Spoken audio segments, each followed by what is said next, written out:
ये है आज की आधुनिक अयोध्या। तो चलिए इसे गहराई से जानने की शुरुआत करते हैं। बस अड्डा। राम मंदिर से 7 किलोमीटर की दूरी पर 14 बीघा जमीन पर 219 करोड़ की लागत से लखनऊ हाईवे पर नया बस अड्डा बनकर तैयार है। Railway station. मंदिर से 1 किलोमीटर की दूरी पर 240 करोड़ रुपए में नया रेलवे स्टेशन डिजाइन किया गया है। भविष्य में अयोध्या से दिल्ली, मुंबई, चेन्नई, बेंगलोर, पुणे, कोलकाता, नागपुर, लखनऊ और जम्मू जैसे शहरों के लिए विशेष रेलगाड़ियां चलाई जाएंगी। हवाई अड्डा। 1450 करोड़ रुपए में लगभग 1300 बीघे में फैला हुआ प्रयागराज हाईवे पर नाके के पास बनाया गया है नया एयरपोर्ट। यहाँ से राम मंदिर की दूरी सिर्फ 12 किलोमीटर है। भविष्य में कई बड़े महानगरों के लिए सीधे उड़ानें उपलब्ध होंगी। घाघरा जलमार्ग। अगर आपके पास अपनी खुद की मोटर बोट है तो छपरा से घाघरा यानी सरयू नदी की सैर करते हुए लगभग 300 किलोमीटर नदी में चलकर भी अयोध्या पहुंच सकते हैं। भविष्य में इस रूट के लिए भी मोटर बोट चलाए जाने का प्रस्ताव है। राम मंदिर। अयोध्या के राम मंदिर की कुल कीमत है 1800 करोड़। पूरी तरह बन जाने के बाद अयोध्या का मुख्य आकर्षण होगा। राजस्थान के मशहूर मकराना के पत्थरों से आकार लेते इस मंदिर की अनुमानित उम्र होगी लगभग 1000 साल। 22 जनवरी को पहली मंजिल का उद्घाटन होगा, जिसमें राम की बाल्यावस्था की मूर्ति रखी जाएगी। बाकी की 2 मंजिलों का कार्य चलता रहेगा। खजुराहो के मंदिरों की नागर शैली के आधार पर इसे तराशा जा रहा है। मंदिर का कुल क्षेत्रफल 156 एकड़ या 251 बीघा है। हनुमानगढ़ी। राम मंदिर से लगभग 800 मीटर की दूरी पर स्थित है हनुमानगढ़ी। मंदिर के आवासीय परिसर को मिलाकर यह लगभग 52 बीघे में फैला हुआ है। मंदिर की 76 सीढ़ियां चढ़कर हनुमान जी के दर्शन के बाद ही राम मंदिर में जाने का विधान है। यह मंदिर अयोध्या शहर के ठीक बीच में एक ऊंचे टीले पर बना है। शहर की तरफ आने वाले आक्रमणकारियों के आने की सूचना यहीं से प्राप्त करके अयोध्या के राजा तक भेजी जाती थी। इतिहासकारों के अनुसार जितनी बार भी अयोध्या पर आक्रमण हुआ उतनी बार इस मंदिर को भी विध्वंस झेलना पड़ा। हालांकि सन्यासियों ने हर बार इस मंदिर को फिर से खड़ा किया। आज यह मंदिर रामानंद संप्रदाय और निर्वाणी अखाड़े के अधीन है। राम की पेड़ी। अयोध्या को सरयू नदी की भयंकर बाढ़ से बचाने के लिए इस बांध का निर्माण किया गया था, जिस पर श्रद्धालुओं के स्नान के लिए कई घाट बना दिए गए थे। इतिहासकारों के अनुसार जितनी बार भी बांध टूटता था, सरयू का पानी अयोध्या की गलियों में घुस आया करता था। इसी बाढ़ से बचने के लिए पूरे अयोध्या में जगह जगह पर ऊंचे टीले बनाए गए थे, जैसे राम टीला, हनुमान टीला, लक्ष्मण टीला। आज ये बांध अयोध्या का मुख्य पर्यटन स्थल बन चुका है। हर दीपावली पर यहाँ लाखों दिए जलाकर रामायण की उस घटना को उत्सव के रूप में मनाया जाता है जब श्री राम अयोध्या वापस लौटे थे। अयोध्या के कई बार उजड़ने के पीछे एक कारण इस नदी को भी माना जाता है। हालांकि इसी नदी की वजह से यहाँ पर गन्ने की खेती बड़े स्तर पर की जाती है। लता मंगेशकर चौराहा। नया घाट और बस स्टैंड के पास ही अयोध्या का मुख्य चौराहा 6.7 करोड़ रुपए में बनकर तैयार हुआ है। पद्मश्री से सम्मानित राम सुथार जी ने 2 माह के कठिन परिश्रम के बाद इस 40 फीट लंबी वीणा को आकार दिया। 14 टन की इस वीणा को लता जी के स्मृति चिन्ह के रूप में यहाँ पर लगाया गया है। इसीलिए इसका नाम नया घाट चौराहे से बदलकर लता मंगेशकर चौराहा कर दिया गया है। धर्मपथ। नया घाट से कुछ पहले सड़क के दोनों तरफ 30 फीट ऊंचे 40 सूर्य स्तंभ लगाए गए हैं, जिसे धर्मपथ का नाम दिया गया है, जो श्री राम के राजकुल सूर्यवंश का प्रतीक है।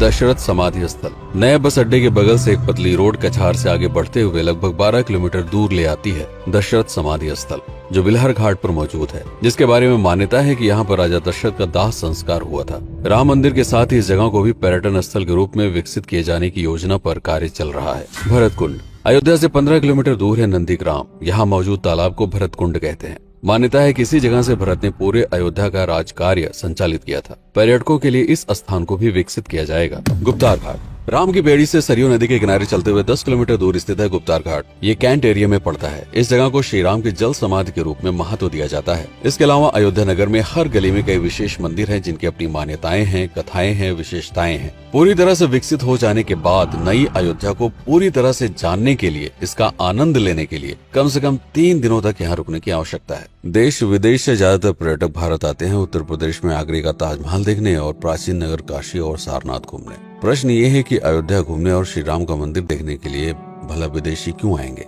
और इसका कारण है भारत में लिखी गई राम कथा की सबसे पहली और प्राचीन पुस्तक रामायण। भारत में रामायण के अलावा कंबोडिया में रीमकेर, थाईलैंड में रामकियन, जो कि वहाँ की राष्ट्रीय पुस्तक है, इंडोनेशिया में ककनिक, नेपाल में भानुभक्त रामायण जैसी पुस्तकों में वाल्मीकि की रामकथा से प्रेरणा लेकर इसे अपने अपने देश की संस्कृत के हिसाब से फिर से लिखा गया है। पात्रों के नाम, कुछ नई घटनाओं के अलावा मूल रामकथा सभी में एक जैसी है। इसके अलावा भारत में ही रामकथा को लेकर संस्कृत में 7 संस्करण, हिंदी में 3 संस्करण, गुजराती में 47, उड़िया में 14, तेलुगु में 5, कन्नड़ में 4 और अन्य भाषाओं में लगभग 17 संस्करण मौजूद है। इसके अलावा लिखे गए नाटक, कविताएं आदि को भी अगर मिला दिया जाए तो इस दुनिया में 300 से अधिक तरह से राम कथाएं बार बार लिखी गई हैं। इन सभी राम कथाओं पर कई विशेषज्ञों ने समय समय पर अध्ययन किया और अपने विचार दिए। Father Camille Bulcke, Hermann Jacobi, Wendy Doniger, Edward अल खरर, Alf Hiltebeitel, Paula Richman, Aubrey Menon, Ramesh Menon, Radha Vishwanath, Shantanu Gupta, Meenakshi Jain, Lala Sitaram, Swami Gyanananda Saraswati जैसे कई लोगों ने समय समय पर राम कथा को लेकर गहन शोध किया और इसमें छिपे हुए मूल कथा के साथ ही इसके इतिहास को समझने का प्रयास भी किया।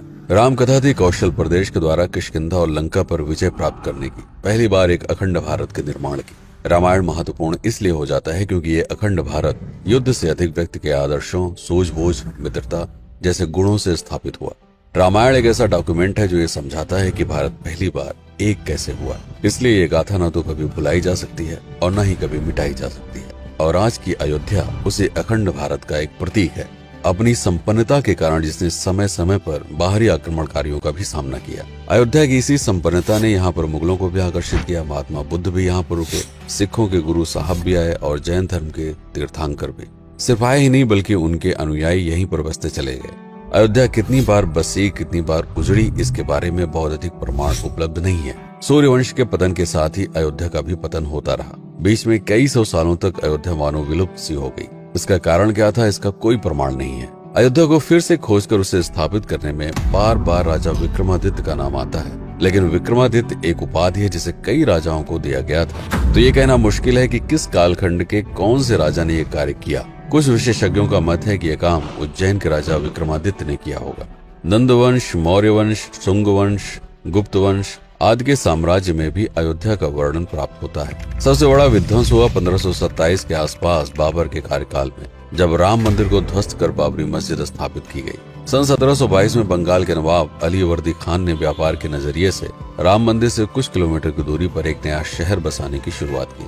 1730 में अवध के पहले नवाब सादत अली खान ने इसका नामकरण किया फैजाबाद। इन्हीं के उत्तराधिकारी सुजाउद्दौला ने इसे अवध की राजधानी बनाई। 1775 में अवध के चौथे नवाब असफुद्दौला ने फैजाबाद की जगह लखनऊ को अवध की राजधानी घोषित की। रावण अहंकार का प्रतीक और श्री राम विनम्रता के सूचक। सत्ता में आने के बाद हर व्यक्ति को यह बात हमेशा ध्यान में रखनी चाहिए, सिर्फ रंग रोगन और पत्थर लगवाने से राम राज्य नहीं आएगा, बल्कि जिस दिन स्कूल, अस्पताल और सरकारी संस्थानों से भ्रष्टाचार खत्म होगा, लोगों का मुफ्त इलाज और अपनी भाषा में उच्च शिक्षा उपलब्ध होगी, उस दिन भारत उस पायदान पर खड़ा होगा जहां कभी हम हुआ करते थे।